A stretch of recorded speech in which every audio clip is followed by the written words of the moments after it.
বাইরে থাকে তখন পুলিশ অবশ্যই তাকে ধরবে। একজন মন্ত্রী এই কথা বলতেই পারে। সোমবার সন্ধ্যায় ঘটে যাওয়া একটি ঘটনা নিয়ে উত্তাল শাহবাগ।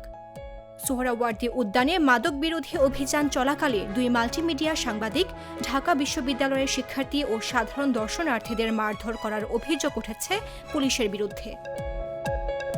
পুলিশি হামলার প্রতিবাদে ডিএমপির রমনা বিভাগের উপ পুলিশ কমিশনার মাসুদ আলমের বিরুদ্ধে আইনি ব্যবস্থা নিতে শাহবাগ থানা ঘেরাও করে শিক্ষার্থীরা।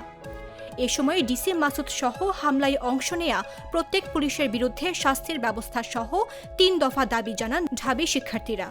হামলার সাথে যে কয়জন কনস্টেবল জড়িত ছিল এবং হামলার যে নির্দেশদাতা ছিল সরাসরি তাদের বিরুদ্ধে তদন্ত চালাইতে হবে। এফআইআর দায়ের করার পর তাদের এগেইনস্টে তদন্ত চালাইতে হবে এবং পূর্বেও তারা যেই ধরনের হামলার সাথে জড়িত ছিল, ক্রাইমের সাথে জড়িত ছিল, সেগুলোর এগেইনস্টেও তদন্ত করতে হবে, করে প্রয়োজনে তাকে সাসপেন্ড করতে হবে, অপসারণ করতে হবে, তাদের প্রত্যেকের এগেইনস্টে ব্যবস্থা নিতে হবে।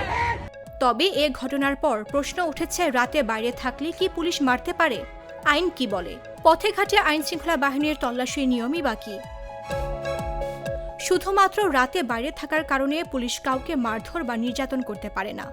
বাংলাদেশের আইন অনুযায়ী বিনা অপরাধে বা শুধুমাত্র সন্দেহের বশে কাউকে শারীরিক নির্যাতন করা সম্পূর্ণ বেআইনি ও দণ্ডনীয় অপরাধ।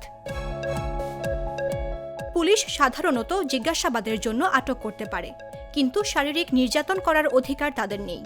পুলিশ হেফাজতে কারো মৃত্যু বা নির্যাতনের ঘটনা ঘটলে তা নির্যাতন এবং হেফাজতের মৃত্যু আইন 2013 অনুযায়ী শাস্তিযোগ্য অপরাধ।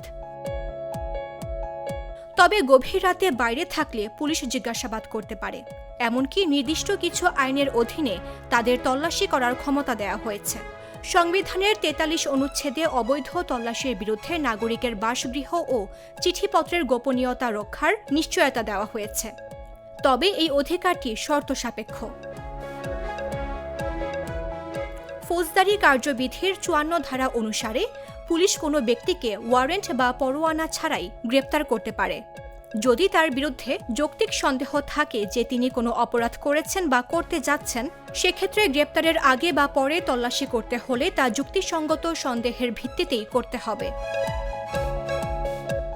অর্থাৎ যদি কোনো পুলিশ অফিসার বিশ্বাস করেন যে কোনো স্থানে বা ব্যক্তির কাছে অপরাধের প্রমাণ, চুরি যাওয়া বিভিন্ন জিনিসপত্র বা অপরাধে ব্যবহৃত বস্তু রয়েছে, তাহলে তিনি তা তল্লাশি করতে পারেন এবং প্রয়োজনে জব্দ করতে পারেন।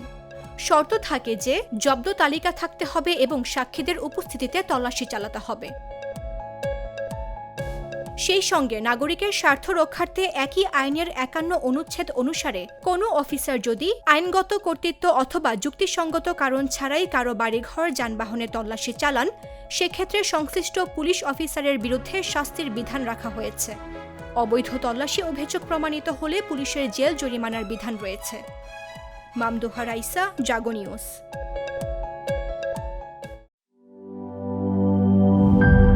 গ্লিটারের টুইন লেমন ও অ্যান্টিব্যাকটেরিয়াল ফর্মুলা বাসনকে চকচকে জীবাণুমুক্ত করে আমাদের দেয় গ্লিটার গ্যারান্টি।